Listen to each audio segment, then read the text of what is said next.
Hi dear friends, അസ്സലാമു അലൈക്കും. എല്ലാവർക്കും ഷിഫൂസ് കിച്ചൻ ടൂറിലേക്ക് സ്വാഗതം. അപ്പോൾ ഇന്ന് ഞാൻ വന്നിട്ടുള്ളത് നല്ല ടേസ്റ്റി ആയിട്ടുള്ള ഒരു സ്നാക്സിൻ്റെ റെസിപ്പി ആയിട്ടാണ്. അപ്പോൾ നമുക്ക് നോമ്പൊക്കെ ഉള്ള സമയമാണല്ലോ. അപ്പോൾ നമുക്ക് നോമ്പ് തുറക്കുന്ന സമയത്തൊക്കെ ഒരു സ്പെഷ്യൽ സ്നാക്സ് ആയിട്ട് തന്നെ നമുക്ക് ഈ റെസിപ്പി ചെയ്തെടുക്കാം. നമുക്ക് സിമ്പിളായിട്ട് തന്നെ റെഡിയാക്കി എടുക്കുകയും ചെയ്യാം. കഴിക്കാൻ നല്ല ടേസ്റ്റാണ്. നമുക്ക് ബ്രേക്ക്ഫാസ്റ്റ് ആയിട്ടും സ്നാക്സ് ആയിട്ടും ഒക്കെ ഉപയോഗിക്കാൻ പറ്റിയിട്ടുള്ള നല്ല ടേസ്റ്റി ആയിട്ടുള്ള റെസിപ്പിയാണിത്. അപ്പോൾ നിങ്ങളെല്ലാവരും ഇതുപോലെ ഒന്ന് ട്രൈ ചെയ്ത് നോക്കണം. അപ്പോൾ വീഡിയോ ഇഷ്ടപ്പെട്ടാൽ ലൈക്ക് ചെയ്യാൻ മറക്കരുത്. അപ്പോൾ എൻ്റെ ഈ ചാനൽ ആദ്യമായിട്ട് കാണുന്നവർ നിങ്ങൾക്ക് ഇഷ്ടപ്പെടുകയാണെങ്കിൽ സബ്സ്ക്രൈബ് ചെയ്യണം, ലൈക്ക് ചെയ്യണം, ഷെയർ ചെയ്യണം, പിന്നെ ബെൽ ബട്ടൺ എനേബിൾ ചെയ്യാൻ മറക്കരുത്. അപ്പോൾ നമുക്ക് പെട്ടെന്ന് തന്നെ വീഡിയോയിലോട്ട് പോവാം. അപ്പോൾ ഞാൻ ഈ സ്നാക്സിന് വേണ്ടിയിട്ട് ഇപ്പോൾ എടുത്തിട്ടുള്ളത് 6 മുട്ടയാണ് എടുത്തിട്ടുള്ളത്. അപ്പോൾ ഞാനിതുപോലെ ഒരു ബൗളിലേക്ക് പൊട്ടിച്ചൊഴിച്ചിട്ടുള്ളതാണ്. 6 മുട്ട വെച്ചിട്ടാണ് നമ്മളിത് ചെയ്തെടുക്കുന്നത്. അപ്പോൾ ഇനി നമുക്ക് ഈ ബൗളിലേക്ക് ഇത് ഒഴിച്ചു കൊടുക്കാം. ഇനി നമുക്കിതിലേക്ക് ചെറുതായി കട്ട് ചെയ്തെടുത്തിട്ടുള്ള 2 വലിയുള്ളിയാണ്. ചെറിയ വലിയുള്ളി ആയിരുന്നു എൻ്റെ കയ്യിൽ, അതുകൊണ്ട് 2 ചെറിയ വലിയുള്ളി കട്ട് ചെയ്തെടുത്തതാണ്. ഇതുപോലെ ഞാൻ ഇതിലേക്ക് ചേർത്ത് കൊടുക്കുന്നത്. ഇനി ചെറിയൊരു തക്കാളിയും കൂടെ നമുക്കിതിലേക്ക് ചെറിയതായിട്ട് അരിഞ്ഞിട്ട് ചേർത്ത് കൊടുക്കാം. ഇനി നമുക്കിതിലേക്ക് കുറച്ച് മല്ലിയില ചേർത്ത് കൊടുക്കാം. ഇനി നമുക്കിതിലേക്ക് ഉപ്പും കുരുമുളകും ഇട്ട് വേവിച്ചെടുത്തിട്ടുള്ള ചിക്കൻ പിച്ചി ചീന്തിയത് കുറച്ചും ചേർത്ത് കൊടുക്കാം. ഇനി നമുക്കിതിലേക്ക് ആവശ്യത്തിനുള്ള ഉപ്പ് ചേർത്ത് കൊടുക്കാം. ഉപ്പ് നമ്മൾ നോക്കിയിട്ട് ചേർത്ത് കൊടുക്കാം. നമ്മൾ ചിക്കൻ വേവിച്ചെടുത്തപ്പോഴും അതിൽ ഉപ്പ് ചേർത്ത് കൊടുത്തിട്ടുണ്ട്. അപ്പോൾ നമ്മൾ ഉപ്പ് കൂടി പോവാതെ നമ്മൾ ശ്രദ്ധിക്കുക.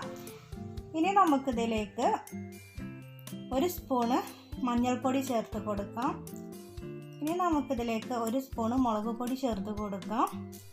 ഇനി നമുക്കിതിലേക്ക് 1 സ്പൂണ് പാല് ചേർത്ത് കൊടുക്കാം. ഇനി നമുക്കിതിലേക്ക് 1/4 സ്പൂണ് ഗരം മസാല ചേർത്ത് കൊടുക്കാം. 1/4 സ്പൂണ് കുരുമുളക് പൊടിയും കൂടെ ചേർത്ത് കൊടുക്കാം. ഇനി നമുക്കിത് നല്ലതുപോലെ തന്നെ ഒന്ന് മിക്സ് ചെയ്തെടുക്കാം. എല്ലാതും കൂടെ ചേർത്തിട്ട് നമുക്ക് നല്ലതുപോലെ തന്നെ ഒന്ന് മിക്സ് ചെയ്തെടുക്കാം. നമുക്ക് പെട്ടെന്ന് തന്നെ റെഡിയാക്കി എടുക്കാൻ വേണ്ടിയിട്ട് പറ്റും. കഴിക്കാനും നല്ല ടേസ്റ്റാണ്.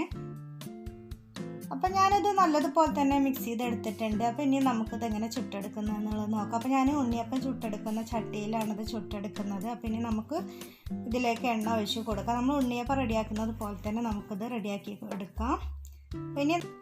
ഇനി നമുക്ക് നമ്മൾ ഉണ്ണിയപ്പം ചുട്ടെടുക്കുന്നത് പോലെ ഇതുപോലെ എല്ലാ കുഴിയിലേക്കും നമുക്ക് നമ്മുടെ മുട്ടയുടെ മിക്സ് ഒഴിച്ച് കൊടുക്കാം. നമ്മൾ ഇതുപോലെ ഒഴിച്ച് കൊടുക്കുമ്പോൾ നമ്മൾ തീ സിമ്മിലിട്ട് കൊടുക്കണം. അത് നമ്മൾ പ്രത്യേകം ശ്രദ്ധിക്കണം. മുട്ടയാകുമ്പോൾ പെട്ടെന്ന് തന്നെ റെഡി ആയിട്ട് വരും. അപ്പോൾ നമ്മൾ അടി കരിഞ്ഞിട്ട് പോവാതിരിക്കാൻ പ്രത്യേകം ശ്രദ്ധിക്കണം. അപ്പോൾ ഞാൻ എല്ലാം അത് ഇതുപോലെ ഒഴിച്ച് കൊടുത്തിട്ടുണ്ട്. ഇനി നമുക്ക് ഒരു 2-3-4 മിനിറ്റ് കഴിഞ്ഞതിന് ശേഷം നമുക്കിതൊന്ന് തിരിച്ചിട്ട് കൊടുക്കാം.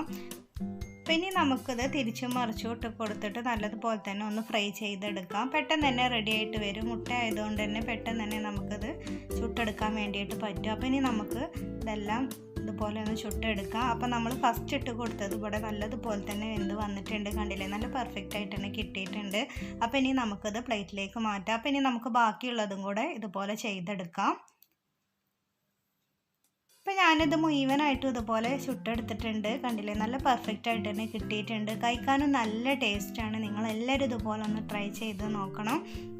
അപ്പോൾ നമ്മുടെ ടേസ്റ്റി ആയിട്ടുള്ള ചിക്കൻ ബാൾ ഓംപ്ലേറ്റ് ഇവിടെ റെഡി ആയിട്ടുണ്ട്. നിങ്ങളെല്ലാവരും ഇതുപോലെ ഒന്ന് ട്രൈ ചെയ്ത് നോക്കണം. കഴിക്കാൻ നല്ല ടേസ്റ്റാണ്. അപ്പോൾ വീഡിയോ ഇഷ്ടപ്പെട്ടാൽ ലൈക്ക് ചെയ്യാൻ മറക്കരുത്. അപ്പോൾ ഇൻഷാ അല്ലാഹ് ഞാൻ വേറൊരു വീഡിയോസായിട്ട് വീണ്ടും വരാം.